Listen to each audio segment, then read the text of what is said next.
नाज़रीन, इस वक्त हमारे साथ ही मौजूद है पाकिस्तान पीपल्स पार्टी के सीनियर रहनुमा, जो कि आज के इस प्रोग्राम में एज अ स्पेशल गेस्ट भी थे। तो इनसे जानेंगे आज के इस प्रोग्राम के हवाले से इनका क्या कहना है। अस्सलाम वालेकुम जफर भाई, कैसे हैं आप? वालेकुम सलाम भाई, मुझे बड़ी खुशी हुई आप लोगों ने मुझे यहाँ आने की दावत दी। शाह साहब, हमारे मुदस्सिर शाह साहब ने जो प्रोग्राम ऑर्गेनाइज़ किया, हमारे जो दोस्त हैं शबीर साहब ऑर्गेनाइज़र और राजा रियाज भाई, इन्होंने बड़ा एक खूबसूरत सा प्रोग्राम अरेंज किया है। मुझे बहुत खुशी हुई इस प्रोग्राम में आकर, और हम चाहते हैं कि जो यहाँ के लोग हैं, मुझे इससे ये भी महसूस हुआ क्योंकि ये फलाही काम भी है और बहुत बड़ा इदारा है, इन्होंने मुझे इज़्ज़त बख्शी है। लेकिन मैं ये चाह रहा हूँ, मैंने आज शुक्रिया अदा किया है कराची के अवाम का, कराची के लोगों का, कराची की माँओं बहनों का, कराची के बुजुर्गों का, जिन्होंने पाकिस्तान पीपल्स पार्टी को वोट से नवाजा और हमें मेयरशिप दी और पीपल पार्टी पर एतमाद किया। और इंशाअल्लाह ताला हमारे बिलावल भुट्टो साहब हों या अदी फरियाल हों या जरदारी साहब हों, उनकी पूरी कोशिश है और हमें पूरा खींचा हुआ है। तमाम जो सीनियर क़यादत है उनसे ये कहा गया है कि हर हाल में आप 24 घंटे में से 20 घंटे आप काम कीजिए, लोगों का काम करेंगे तो लोग आपकी तरफ राग़िब होंगे। और हमारी ये कोशिश है कि इंशाअल्लाह ताला हम कराची को फिर दोबारा उरूसुल बिलाद बनाएंगे, रोशनियों का शहर बनाकर दिखाएंगे इंशाअल्लाह ताला। हमारे जो मेयर हैं इस वक्त वो रात दिन इसी काम में लगे हुए हैं। यहाँ जो जो प्रॉब्लम्स हैं, मैंने शाह साहब को भी कहा, यहाँ के लोगों को भी कहा कि आप हमें अपने प्रॉब्लम्स बताएं कि क्या प्रॉब्लम्स हैं, हम उस पे हम बिल्कुल फोकस करेंगे कि उनका हम काम कैसे कर सकते हैं। हमें पता है कि लोगों की कितनी मजबूरियां हैं, क्योंकि इस वक्त जो भी महंगाई है उसमें भी टूटे हुए हैं। लोगों ने मुझे पानी का भी मसला बताया, तो उस पानी के लिए भी हम सोच रहे हैं कि कैसे लोगों तक ये चीजें हो। जो यहाँ गलियां या जो मैंने देखा है, यहाँ लोगों की बहुत सारे मसाइल हैं। इन मसाइल के लिए हम दिन रात इंशाअल्लाह ताला कोशिश करेंगे और इंशाअल्लाह ये मसाइल हल करके दिखाएंगे। अगर हम ये से करेंगे तो लोग दोबारा हमें वोट देंगे। हम इंशाअल्लाह। मेरे अगले सवाल का जवाब आपने पहले ही दे दिया। देखिए, इस बार जो हम 76वीं जो है आजादी मना रहे हैं, लेकिन इस वक्त पूरा पाकिस्तान देखें वो कर्जे में डूबा हुआ है। कहते हैं कि हमारा बच्चा जो पैदा होने वाला है ना, वो भी कर्जे में डूबा हुआ है। सही है। उसके अलावा महंगाई आप देख लें, अनाज बेहद महंगा हो चुका है, सेवरेज का मतलब बहुत सारी मसाइल हैं, पेट्रोलियम मंसूबात देख लें, के इलेक्ट्रिक के मसले देखें। लेकिन इस वक्त जो है पूरा सिंध जो है वो पाकिस्तान पीपल्स पार्टी की हैंड ओवर है। कराची में मेयर भी आपके हैं, तो आप लोगों की आगे की क्या प्लानिंग है, क्या लाया अमल है इस महंगाई को आवाम से दूर करने के लिए? देखिए, महंगाई जो असल हुई है, ये कोई सिंध में हमारी ज़रूर हुकूमत रही है और इस वक्त बल्दियाती हमें हुकूमत मिली है, लेकिन सेंटर जो है हमारे पास नहीं था। सेंटर पीटीआई के पास था और जितने कर्जे 76 साल, इस वक्त 70 साल से, जो मेरा ख्याल है हमारा जो हिसाब अगर देखें तो जितनी भी गवर्नमेंट्स आई हैं, वो पीपल्स पार्टी गवर्नमेंट आई हो या वो नवाज गवर्नमेंट आई हो या और कोई गवर्नमेंट आई हो, उनमें अगर हमने कर्जों का आप रेशो देखेंगे तो जब ये पीटीआई आई है तो उससे ज्यादा उन्होंने कर्जे लिए। वो कर्जे हमारे लिए मुश्किल बन गए हैं, लोगों को उन्होंने डिलीवर नहीं किया। ये तो अभी आप कुछ अरसे के बाद देखेंगे। हाँ, ये जरूर है कि लोग उसको अपना हीरो तस्वर करते हैं, इसलिए कि वो इसलिए हीरो तस्वर करते हैं कि जो पोप थी, जब मेरा ख्याल है कि मैं 95 से इलेक्शन में इसमें काम कर रहा हूँ, पीपल पार्टी के पहले भी मेरी अपनी एक ड्यूअल पार्टी थी सिंध इत्तेहाद के नाम से, तो उस वक्त जब हम जाते थे तो इमरान खान भी आ रहे होते थे। ये मैं बिल्कुल दिल की बात बता रहा हूँ आपको।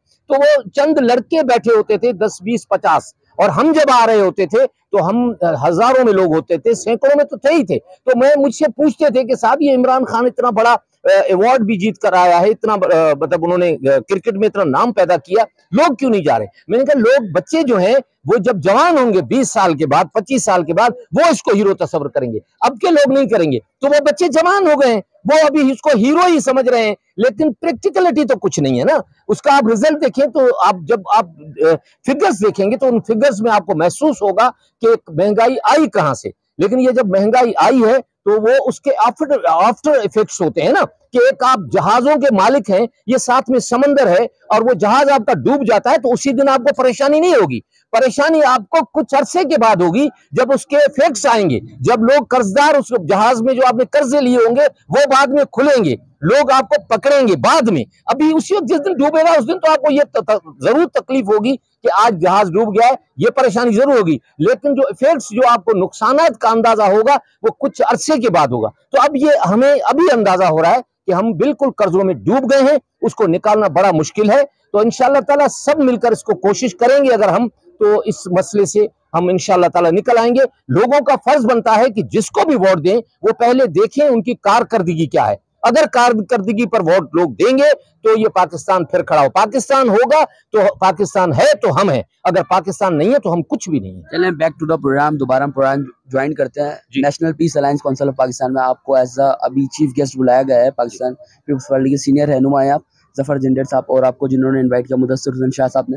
तो इनके बारे में आप क्या कहना चाहेंगे? नेशनल पीस अलायंस काउंसिल की जो एक्टिविटी चल रही है पूरे पाकिस्तान में, अभी ऑफिस का इफ्तिताह हो रहा है, इस हवाले से क्या कहना चाहेंगे आप? देखें, इन्होंने बड़े अच्छा प्रोग्राम दिया है और इसको मैंने देखा, इन्होंने जब भी मेरे पास इनसे मेरी डिस्कस हुई, और राजा रियाज भाई हैं, शाहीन मुदस्सिर साहब हैं, इन्होंने अच्छा प्रोग्राम दिया है लोगों की भलाई के लिए, और लोगों में जो नफ़रतें हैं उसको मिटाने की कोशिश की है, लोगों में जो मुख्तलिफ जो ग्रोहबंदियाँ हैं या लसानियत है उसको ख़त्म करने की इन्होंने कोशिश कर रहे हैं, और हम भी यही चाह रहे हैं कि लसानियत भी खत्म हो, और हम इनके साथ इसीलिए जुड़े हैं। हम तो ये चाह रहे हैं जो भी अच्छा काम करेगा पीपल्स पार्टी उसके साथ होगी, और इनके जो भी मसाइल होंगे हम इंशाअल्लाह ताला कोशिश करेंगे कि मिलकर इसको हम हल करें।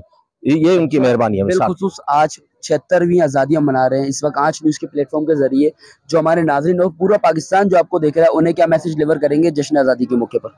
देखिए, जश्न आज़ादी के लिए मैं 2-4 पहले भी बातें की थी, इस पे आपको बाकायदगी से काम करना चाहिए, लोगों के मसाइल हल ना करना चाहिए, ना कि ये सिर्फ आप जो है एक झंडा उठाएं और बाइकों पे दौड़ें, लोगों को परेशान करें, और बाइकों के वो जो साइलेंसर वो निकाल कर लोगों को परेशान करें। मैं तो ये देखता हूँ, मेरा तो खैर डिफेंस में घर है, लेकिन वहां भी ये हाल है कि रात को सोने नहीं देते। इनको लोगों को ये एहसास नहीं है कि कितनी कुर्बानियां दी हैं। जब वहां 1947 में ट्रेनें आई, आप उसको जरा देखिए, इस नौजवान नस्ल को बताइए, क्योंकि मीडिया है वही बता सकते हैं कि उस वक्त कितनी लाशें कटी हुई मिली। उन्होंने बहुत जुल्म किए। अब अगर जो भी हुआ उसको हम उसको नहीं उसको ले रहे, लेकिन हमें वो वक्त देखना चाहिए कि हमारी माएं बहनें किस तरह कटी, हमारे बुजुर्गों को कैसे मारा गया, और अब हमें मिलकर हमें कोशिश करनी चाहिए कि हम जो है इस पाकिस्तान को जो एफर्ट्स कर रहे हैं, सिर्फ साइलेंसर को खोलकर चलने पे हम मेहनत करने पे लगे, और हम अपनी बच्चों को एजुकेशन पर लगाएं, अच्छे कामों पे लगाएं। मैं तो सच्ची बात अगर मुझसे पूछे ना, तो हमारे पाकिस्तानी कौम को, मैं जब आप सिग्नल से गुजरेंगे, किसी भी सिग्नल से गुजरें, तो बाइकों वालों को इतनी जल्दी होती है कि इतना इंतजार नहीं करते कि सिग्नल खुले तो हम जाएं।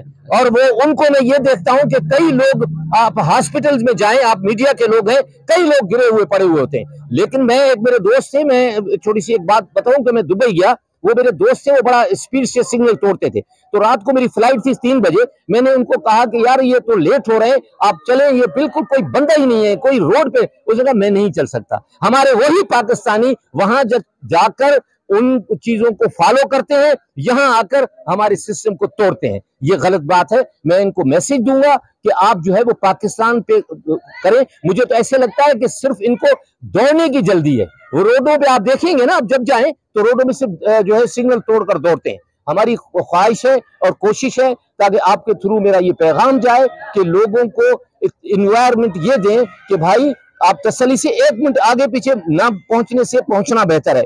तो आप थोड़ा सा सब्र करें, और जो बुजुर्ग हैं उनको भी मैं गुजारिश करूंगा कि बच्चों की तालीम पर ध्यान दें, और ताकि ये लोग पढ़ लिख कर आगे बढ़ें और लोगों को शऊर हो। मेहरबानी। इस वक्त हमारे साथ ही मौजूद है national peace alliance council of Pakistan के फेडरल चेयरमैन सैयद मुदस्सिर हुसैन शाह साहब इस वक्त हमारे साथ मौजूद है, जो कि आज के इस प्रोग्राम में चीफ गेस्ट है। इनसे जानेंगे आज के इस प्रोग्राम के वाले से इनका क्या कहना। अस्सलाम वालेकुम, कैसे हैं आप? जी वालेकुम सलाम व रहमतुल्लाहि व बरकातहू। जी अल्हम्दुलिल्लाह, अल्लाह का एहसान है।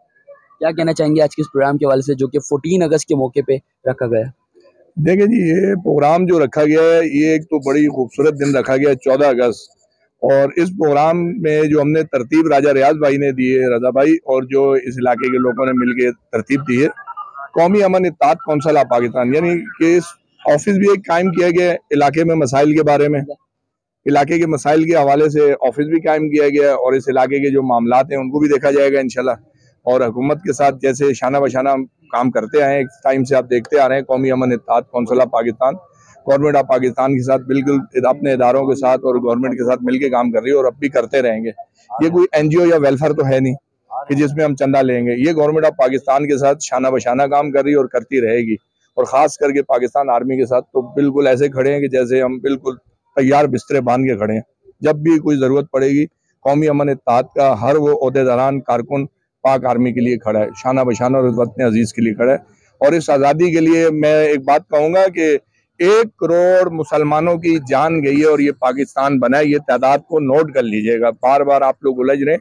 1 करोड़ मुसलमानों ने कुर्बानी दी है पाकिस्तान बनने के लिए, इसकी तस्दीक कर लीजिएगा। और 1 करोड़ तस्दीक इसलिए कर लीजिएगा कि ढोल ढमके और ये बाजे जो बजाए जा रहे हैं, ये शहीदों को रंग नहीं लाया जाता है। आप परचम लें, आप मिलाद मुस्तफ़ा मना लें, आप अच्छी तकरीबात कर लें, केक काट लें, पर ये ढोल ढमके बजाना अपनी समझ से बाहर है। और राइडर बनना गाड़ियों में, और 50% कराची के जवानों को मैं ये बता देना चाहता हूँ कि आपको अमेरिका वालों ने आपकी बहन बेटियों को लंगड़ा लूना नहीं किया, आप ही लोगों ने गिराया शराय फैसल पे। क्योंकि ऐसे हजारों केस मैंने देखे हैं जो हमारे बच्चे गाड़ियां चलाते हैं, वो पीछे माँ बैठी हो, बहन बैठी हो और गाड़ी स्लिप। तो ये क्या कर रहे हैं? ये अपनी जिंदगियां खराब, आप अपने आप को अपाज कर रहे हैं। ना कोई गवर्नमेंट नौकरी ले सकोगे, ना कि चल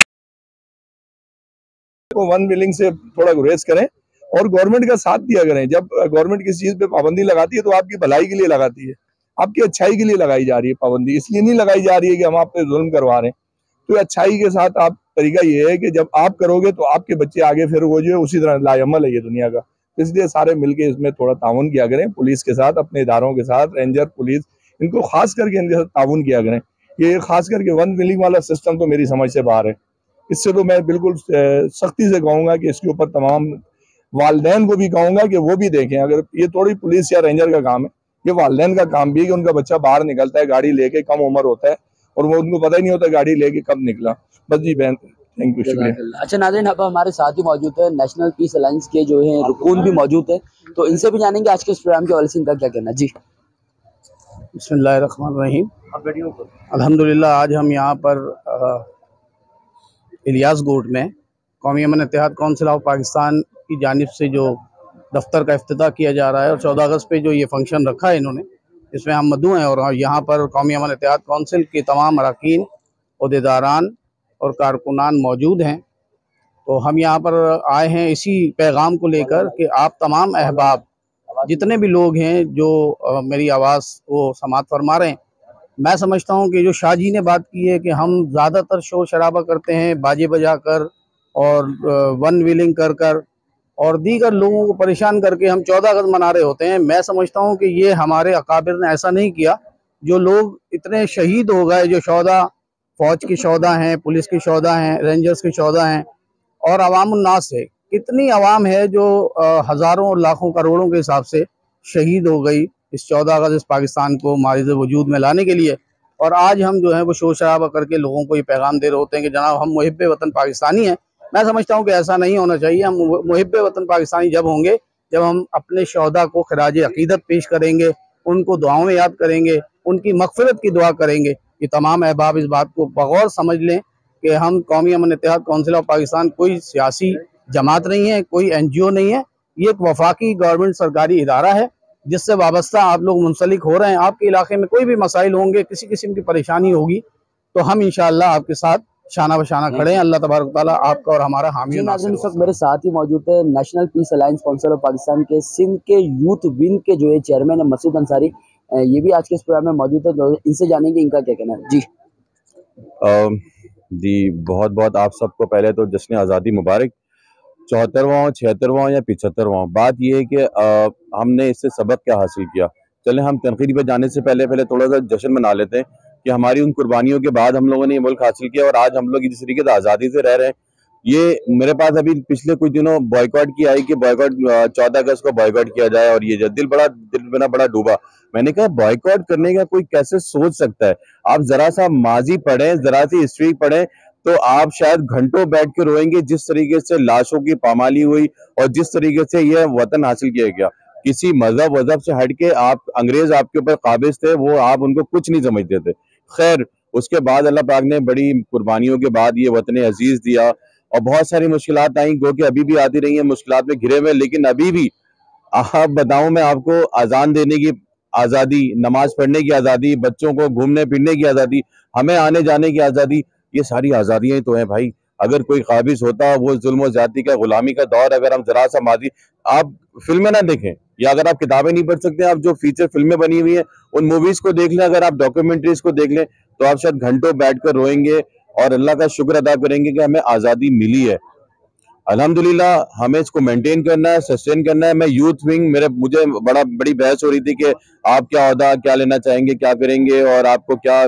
मैंने कहा मैं शुरू से नौजवानों के साथ रहा हूँ, उन्हीं की फिक्र लगी रहती है, बच्चों को देख के मैं बड़ा टेंशन में रहता हूँ, स्ट्रेस में रहता हूँ, और उन्हीं के मुझे यूथ विंग चाहिए। वो भले मैं उनको एक डायरेक्शन दे सकूं, अगर किसी एक को भी डायरेक्शन पे मेरे चल गया वो एक अच्छी डायरेक्शन पे, तो शायद मेरा मकसद पूरा हो गया। अच्छा, आप एज अ सीनियर है और सिंध के चेयरमैन है आप यूथ विंग के, तो यूथ को आप जो है मोटिवेट करते हैं, सही डायरेक्शन देते हैं। तो इस वक्त जो आपको पता है, आपकी जो सिंध की और जो कराची की जो स्पेशली यूथ की बात करें ना, तो 14 अगस्त सेलिब्रेट पता है वो कैसे करते हैं? हवाई फायर से, वन व्हीलिंग से, सिलेंसर निकलवा के, जो ये शोर शराबा करने से, ढोल से।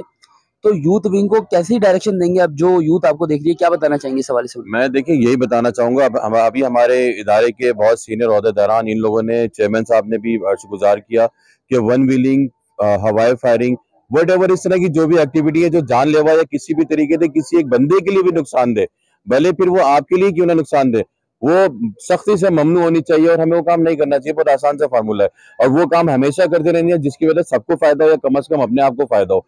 तो ये चीज है, सबसे पहला एक मेरा मैसेज है, मैं हमेशा प्रेज करता हूँ उसकी, कि आप लोग पढ़ें। आप भले मैकेनिक हो, आप भले किसी गारमेंट्स कंपनी में हो, आप भले कुछ भी हो, लेकिन पार्ट टाइम निकाल के आप पढ़ें। आप नहीं कर सकते, रेगुलर नहीं जा सकते, आप प्राइवेट पढ़ें।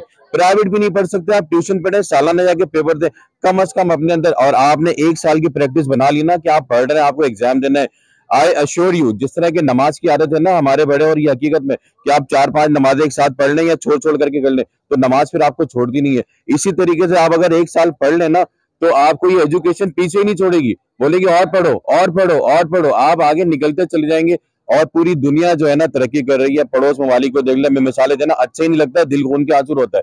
बांग्लादेश ये वो जो भी है, बहुत टॉप पे जा रहे हैं। हमारे मुल्क में कौन सा पैसा लगता है भाई? सरकारी स्कूल में आप बच्चों को दाखिल करें, कोई फीस नहीं है, मैट्रिक तक फ्री है।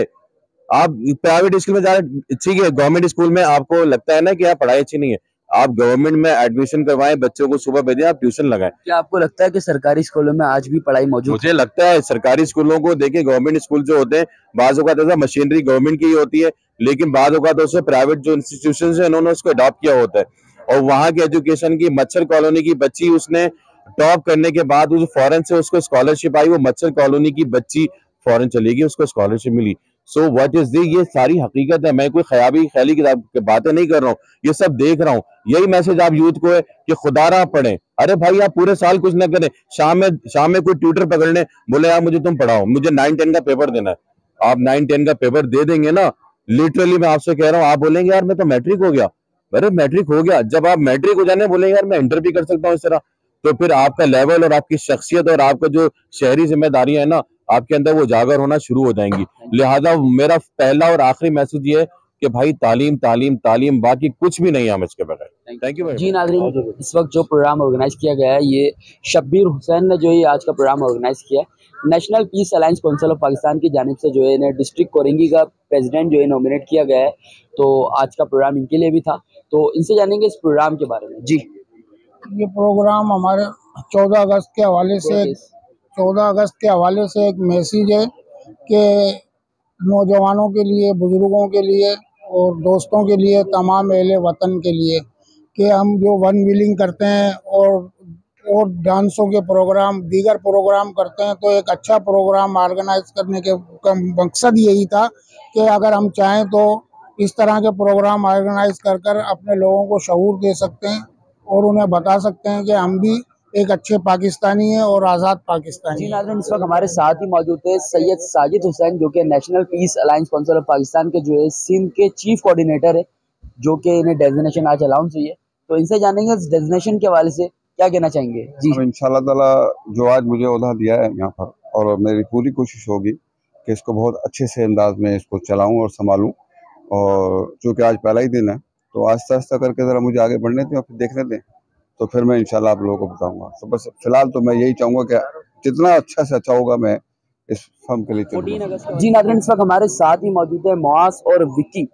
मुआज़ जो है वो किंग कौन खान रैपर हैं और वहीद विक्की जो है वो सिंगर है। आज जो है इन दोनों ने एक बेहतरीन परफॉर्मेंस जो है अपनी दिखाई है यहाँ पे, तो इनसे जानेंगे ये यहाँ है, इन्हें कैसा लगा यहाँ का प्रोग्राम। जी, क्या कहना चाहेंगे आज के प्रोग्राम के हवाले से? First of all thank you so much for getting me in, और आप लोगों का प्रोग्राम बहुत अच्छा था। विकी भाई की मोहब्बत है, आई केम हियर। मैं ये कहना चाहूँगा कि यार देखो, मैं बहुत लोगों की बातें सुन रहा था एंड सबसे पहले सबको तो 14 अगस्त बहुत मुबारक हो। जश्न आज़ादी है ये, जश्न आज़ादी। जश्न का मतलब है जश्न मनाओ। अगर ये लोग व्हीली करते हैं या बाइकिंग करते हैं या एंजॉय करते हैं, जश्न मनाने से कोई ना आपको आपका मजहब रोकता है, ना आपको you don't have to stop for anybody. लेकिन सबसे जरूरी चीज ये है कि आप डिसिप्लिन कायम करें, डिसिप्लिन कायम करें। अगर ये व्हीलीज भी करते हैं, दुबई अगर तुम चले जाओ, वहां पे भी व्हीलीज होती हैं उनकी इंडिपेंडेंस डे के दिन, लेकिन वहां पे पुलिस का निज़ाम है और वहां की जो आवाम है वो उनकी रिस्पेक्ट करती है, पुलिस वालों की, आपके जितने भी मुहाफिज हैं, और एक तौर और तरीके से आप एंजॉय करें तो कोई प्रॉब्लम। मादर पिदर आज़ाद होके करें तो वो एक गलत चीज़ है। तो जश्न आज़ादी का मकसद है ये कि आप एंजॉय करें। इस वक्त जो है ना हम पाकिस्तान में, नॉट आउट ऑफ कंट्री, ठीक है, और जश्न मनाना अपनी हुदूद में रह के ठीक होता है। अगर आपके जश्न मनाने से किसी को नुकसान पहुंचे तो वो जश्न नहीं होता। आप किसी को नुकसान पहुंचाओगे, उसके घर में रोना हो जाएगा जश्न आज़ादी के दिन। पाकिस्तान में जो है ना हवाई फायर की जाती है, वन व्हीलिंग की जाती है, जिससे जो है ना एक्सीडेंट्स होते हैं, और एक्सीडेंट में जो है ना बहुत सारे जो है ना मतलब लोग जो है वो जान से हाथ धो बैठे। मैंने भी मैं कहना चाह रहा हूँ कि आप एंजॉय करें, लेकिन कवानीन और किसी की दिल आजारी नहीं हो, किसी को तकलीफ ना हो। हवाई फायरिंग तो बहुत ही गलत चीज है ना यार, फायरिंग तो किसी को लग भी सकती है, गोली का तो बात ही नहीं हो रही। मैं ये कह रहा हूँ अगर साइलेंसर, ये सब ऑब्वियसली न्यू जनरेशन है, इनका एक शौक है व्हीलिंग, एक्सीडेंट्स होते हैं। मैं इसी चीज में कह रहा हूँ कि ट्रैफिक के कायदे कानून को देख के वो लोग आराम आराम से आप एंजॉय करें, कोई मसला नहीं, किसी का नुकसान नहीं होना चाहिए, नंबर 1। नंबर 2, एक बड़ी अच्छी बात की थी गवर्नर थे या कौन थे, आई फॉरगॉट द नेम, कि वो कह रहे थे कि देखो कुरान की सबसे पहली आयत इकरा, इकरा सबसे पहली आयत रसूल पे नाजिल हुई है, इकरा। इकरा का मतलब ये नहीं कि पढ़, इकरा का मतलब है एजुकेशन, एडवांसमेंट, टेक्नोलॉजी, ठीक है। तो अल्लाह सबसे पहले कुरान में जब रसूल से पहली बार वही भेज रहे हैं तो कह ही ये रहे हैं कि इकरा। इकरा का मतलब है तालीम हासिल करो, क्योंकि जब तुम तालीम हासिल करोगे तो इंसान का शऊर खुलेगा, जब शऊर खुलेगा तो उसको पता लगेगा चांद सितारे और ये सूरज क्या है और इसका खालिक कौन है, तो फिर आप अल्लाह के नजदीक जाएंगे। तो अल्लाह तो रसूल को सबसे पहले कहते हैं कि अपनी उम्मत को तालीम की हिदायत दो। मौला अली भी बाबुल इल्म इसी वजह से कहलाते थे। तो एजुकेशन बहुत जरूरी है। आज हम सब बातें कर रहे हैं कि हम ये कर दें, वो कर दें, गलियां बना दें, ठीक है, माजरत के साथ मैं किसी की दिल आजारी नहीं कर रहा, क्योंकि मेरे मुल्क का मामला में बात कर रहा हूँ कि हम 50 साल यहाँ से पीछे हैं, तो हमें अपनी एजुकेशन पे, अपनी डेवलपमेंट पे, अपने इंफ्रास्ट्रक्चर पे काम करना पड़ेगा। सबसे पहले अपने ऊपर काम करना है। ये नहीं कि हम आते हैं, अब जैसे सर्टिफिकेट्स बिक रहे हैं, बहुत अच्छी बात है यार, सबको मिलना चाहिए, लेकिन मुझे ऐसा लगता है, क्योंकि मैं एक रैपर हूँ यार, तो हम लोग रैपर जो है अपने, हम लोग आर्टिस्ट लोग हैं, अपने अंदाज में बातें बोलते हैं, लेकिन इसका मकसद ये है किसी की दिल आजारी करना। मुझे ऐसा लगता है कि सर्टिफिकेट, ये कागज जो है वेस्ट हो रहे हैं, मतलब ठीक है। आपको ऐसा क्यों लगता है? मुझे ये इसलिए लगता है क्योंकि we are getting the certificates, लेकिन उसका आउटपुट नहीं है। अगर तुम यूएस चले जाओ या कहीं और चले जाओ, they respect all these things, उसका आउटपुट भी देते हैं। अगर यहाँ पे हमें काम करना है, हमें सबसे पहले इंडिविजुअली अपने आप से शुरुआत करनी है। अपने आप से शुरुआत कैसे करेंगे कि हम, अब मैंने गाना लिखा है कराची, कराची है लेकिन उसको मैंने कचराची बोल दिया है। आधे से ज्यादा कराची तो हमारा कचरे में पड़ा हुआ है। किसी को, मतलब हम खुद, मैं भी करता हूँ यार, मैं अपने आप को भी, मैं खुद जूस पी के डब्बा फेंक देता हूँ, मैं आदत होगी मुझे यहाँ पे। यही हमारी जो कौम है, जब हम दुबई के एयरपोर्ट उतरते हैं, हम सीधे लाइन में खड़े होते हैं, क्यों? बिकॉज ऑब्वियसली हमें एक डर होता है कवानीन का। सो यार, डेवलपमेंट और इम्प्रूवमेंट अपने अंदर से पहले आएगी। जब तक हम अपने आप को इम्प्रूव नहीं करेंगे, ये बच्चे जितने भी हैं, इनको हम अच्छी तालीम देंगे, तरबियत देंगे, जगह जगह स्कूल एजुकेशन पे काम नहीं करेंगे, तब तक नहीं होगा। एंजॉय करना, ये बच्चे जनरेशन, ये नस्ल अलग है, ये वो नस्ल नहीं इसको आप दबा के रख सकते हो, इनको बहुत अलग तरीके से टेक्निकली आपको डील करना पड़ेगा। तो आगे मुझे ऐसा लगता है हम लोग अभी भी 50 साल पीछे हैं। We can work on it, हम लोग बहुत सारी चीजें कर सकते हैं इंशाल्लाह, and let's expect for the best यार, यही मैं कह सकता हूँ। And thank you so much, and जश्न आज़ादी मुबारक। आप एंजॉय करें, लेकिन तौर और तरीक और तमीज के साथ। Thank you. अब हमारे साथ ही मौजूद हैं सिंगर वहीद विक्की, तो इनसे जानेंगे आज के इस प्रोग्राम के हवाले से इनका क्या कहना जी। अस्सलाम वालेकुम रज़ा, कैसे हैं आप? ठीक ठाक? माशाल्लाह मुझे तो बहुत अच्छा इवेंट लगा, ये बहुत मज़ा आया। और सेकंड ये है कि आपका सेकंड ऑफिस है मेरे ख्याल से आज टीवी का। आज टीवी का मैं बहुत शुक्रगुजार हूँ कि मुझे काफ़ी कवरेज दी और मुझे काफ़ी प्रमोट किया। राजा साहब का तहे दिल से बहुत शुक्रिया कि जैसे कितने प्यारे से प्रोग्राम में मुझे इनवाइट किया और इतनी अच्छी लवली ऑडियंस है यहाँ पर, यकीन करिए जाने का दिल नहीं चाह रहा, मगर ये है कि वक्त का में मुकाबला सकते हैं। बाकी जश्न आज़ादी 14 अगस्त सबको मुबारक। Thank you sir.